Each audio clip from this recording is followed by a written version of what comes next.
मित्रांनो नमस्कार. मी चंद्रशेखर डोंगरे, राहणार नागपूर. महाराष्ट्र राज्य भारतीय प्रबोधिनी संस्था यांच्यातर्फे आयोजित पुण्यश्लोक अहिल्याबाई होळकर यांच्या 300व्या पुण्यतिथीनिमित्त आयोजित या ऑनलाईन वक्तृत्व स्पर्धेत सहभागी होताना मला मनापासून आनंद होत आहे. क गटातून मी सहभागी होत असो. माझा विषय आहे अहिल्याबाई होळकर यांचे नेतृत्व आणि वारसा. मित्रांनो, प्रत्येक पालकाची अशी मनीषा असते की त्यांच्या अपत्याने फार मोठं व्हावं, स्वतःचाही नावलौकिक वाढवावा आणि त्यासोबत कुटुंबाचा आणि देशाचे सुद्धा. कदाचित तशाच प्रकारचं स्वप्न चोंडी गावातील मानकोजी आणि सुशीलाबाईंनी बघितलं होतं. अहिल्या हे त्यांचं दुसरं अपत्य. 31 मे 1725 मध्ये त्यांचा जन्म झाला आणि लहानपणापासूनच अहिल्याबाईंचं वेगळेपण त्यांना जाणवत होतं. प्रत्येक बाबतीत प्रश्न विचारणे, सवंगड्यातल्या मुलींपेक्षा मुलांमध्ये जास्त रमणे, त्यांचे खेळ खेळणे आणि प्रत्येक बाबतीत नेतृत्व करायला ती पुढे असायची. आणि त्यामुळे ही मुलगी निश्चितपणे काहीतरी बनणार असं मानकोजींना तेव्हाच वाटत होतं. बरेच वर्ष निघून गेले. एकदा मल्हारराव होळकरांची स्वारी जेव्हा परतीच्या मार्गावर होती तेव्हा ते वाट चुकले आणि चोंडी गावामध्ये आले. झाडाखाली एक मुलांचा समूह खेळत होता. मल्हाररावांनी सहज विचारलं की कोणी आम्हाला होळकर या राज्याकडे जाणारा मार्ग सांगेल का? सहसा असं होतं की अशा प्रश्नाची उत्तरं द्यायला कुणीतरी मुलं पुढे येतात. इथे मात्र अहिल्या पुढे आली आणि अगदी चुणचुणीत शब्दामध्ये मल्हाररावांना ती योग्य वाट सांगायला लागली. चलता चलता मल्हाररावांच्या मनात प्रश्न निर्माण झाला या मुलीविषयी आणि विचार आला आपल्या मुलगा खंडेरावाबद्दल. मित्रांनो, गौतमाबाई आणि मल्हारराव हे आपला मुलगा खंडेरावांबद्दल फारच चिंतित असायचे.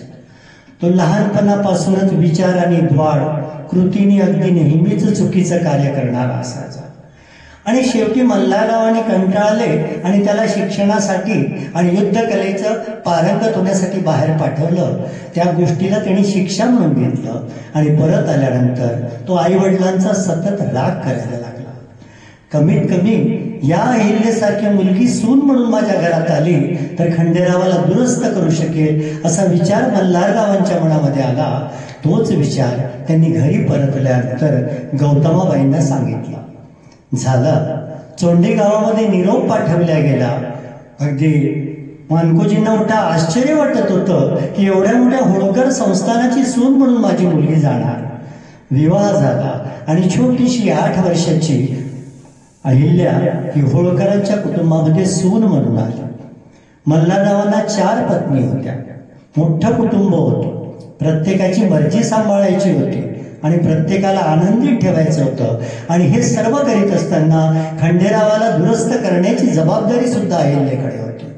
कित्येकदा ती कंटाळायची, रडायची आणि रडल्यानंतर मल्हाररावांशी जाऊन भेटायची. मल्हारराव तिला म्हणायचे, आपलं ठरलं आहे ना, तुझा सर्वात मोठा मित्र मी आहे. तुला काहीही अडचण आली तर मला विचारत जा. असंच करता करता खंडेराव दुरुस्त होऊन गेले. राज्यकारभारात सहभागी व्हायला लागले. युद्धातही सहभागी व्हायला लागले आणि 1754 मध्ये कुंभोजच्या युद्धामध्ये सहभागी होत असताना खंडेरावांचा मृत्यू झाला. त्यावेळेच्या प्रथेप्रमाणे अहिल्याने सती जाण्याचा विचार केला. त्या बाबतीत तयारी सुरू झाली. परंतु मल्हारराव आणि त्यासोबतच गौतमाबाईंनी तिला गळ घातली की म्हणाली, बघ, तुझं जीवन हे सर्वसामान्य व्यक्तींचं जीवन नव्हे. तुला अशा प्रकारे सती जाऊन चालणार नाही. तू या प्रजेची आई हो, या राज्याची आई हो. सर्व काही सोडून दे आणि आजपासून कुटुंबाचा विचार न करता संपूर्ण राज्याचा विचार करायला लाग. अहिल्याबाईंनी रंगीत वस्त्र सोडून दिले. पांढरे वस्त्र परिधान केले. हातामध्ये शिवाजी लिंग हातात धरलं आणि त्याचबरोबर त्यांनी संपूर्णतः देशाला स्वतःला वाहून घेतलं. राज्यकारभाराच्या बाबतीत करत असताना आणि लक्ष घालत असताना एक एक गोष्ट त्या पुढे पुढे शिकत होत्या आणि हे शिकवणारा सर्वात चांगला त्यांचा गुरु म्हणजे अगदी मल्हारराव होते. परंतु कदाचित नियतीला जास्त तेही मंजूर नसावं. त्या युद्धकलेत पारंगत झाल्या, त्या न्यायकलेमध्ये पारंगत झाल्या, राज्यकारभाराचं शिक्षण त्यांना मिळायला लागलं आणि 1966 मध्ये मल्हाररावांचा मृत्यू आला. तिथून 1 वर्षानंतर खऱ्या अर्थाने अहिल्यादेवी या होळकर संस्थानाच्या राणी म्हणून पुढे आल्या. न्याय व्यवस्थेवर त्यांचा अतिशय मनापासून अगदी आवड होती. त्यांनी आपल्या कारभारात कित्येक न्यायाधीशांची नियुक्ती केली. इतकंच नव्हे तर न्यायाधीश कुठेतरी न्याय देताना कमी पडत असाय त्यांना वाटलं तर त्या स्वतः त्यामध्ये सहभागी होऊन न्याय द्यायच्या. होळकर आणि शिंदे या 2 घराण्यांमध्ये जमिनीच्या संबंधाने जेव्हा वाद निर्माण झाला तेव्हा शिंदेंनी त्यांना वारस म्हणून नेमलं आणि त्यामध्ये त्यांनी इतका उत्कृष्ट प्रकारचा न्याय दिला की मध्य प्रदेश राज्याच्या निर्मितीपर्यंत त्यांनी दिलेला कायदा हा त्या ठिकाणी अस्तित्वात होता. ज्यावेळेला मल्हाररावांचा मृत्यू झाला तेव्हा सरकारच्या कोशामध्ये 15 कोटी रुपये अस्तित्वात होते आणि त्यावेळेला या पैशांचं विनिमय कसं करायचं त्यांनी विचार केला.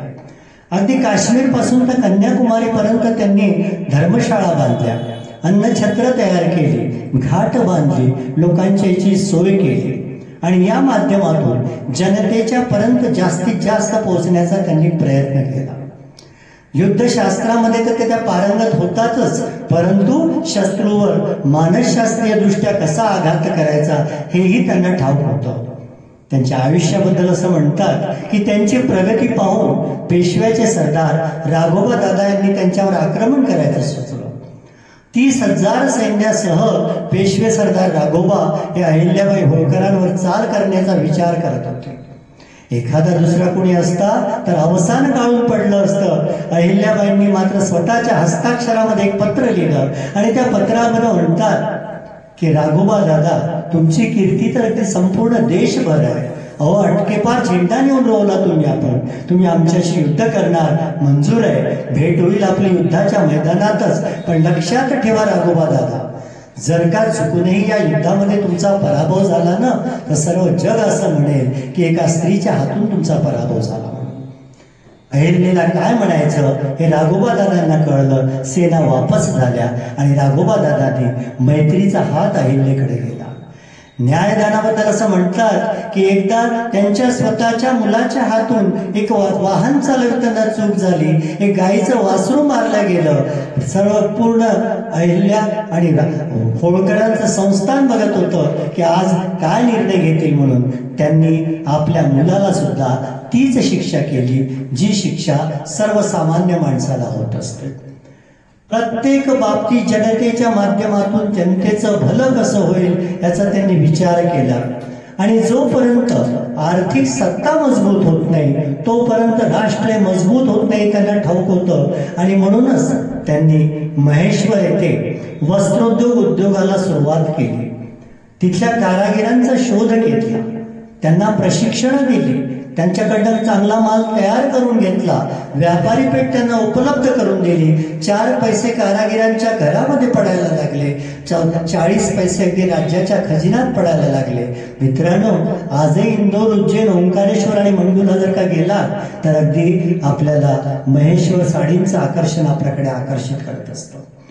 विष्णूशास्त्री चिपळूणकर असं म्हणतात की अहिल्याच्या रूपातून आपल्याला 2 वेगवेगळे गुण दिसतात. एकीकडे त्यांना स्त्रीनी शान शौकतीने राहणं आवडत होतं, पण दुसरीकडे मात्र पतीच्या निधनानंतर लागलेच अगदी स्वतः सती जायला सुद्धा त्या तयार झाला होता. विनोबा भावे असं म्हणतात की कित्येक ठिकाणी गेल्यानंतर राज्यकर्त्यासमोर झुकणारी माणसं हे सत्तेच्या समोर, शक्तीच्या समोर आणि तलवारीच्या समोर झुकताना आम्ही बघितलेले आहे. पण केवळ आदराने, केवळ सन्मानाने, केवळ कर्तृत्वाच्या जोरावर ज्या व्यक्तींसमोर ते झुकलं जातं तसं एकमेव व्यक्तिमत्व मी माझ्या आयुष्यात अनुभवलं आणि ते म्हणजे अहिल्यादेवी होळकर. आजच्या काळामध्ये जिथे राजकीय लोकांना 2-5 वर्षात लोक विसरून जातात, 300 वर्षानंतरही अहिल्यादेवींचा पुण्यश्लोकांचा त्यांची आठवण अजूनही जनमानस करतं. हीच खऱ्या अर्थाने त्यांना दिलेली पावती होय. आज आपणा सर्वांच्या साक्षीने पुन्हा एकदा त्यांना मनापासून अभिवादन करतो आणि आपल्या शब्दांना विराम देतो. नमस्कार.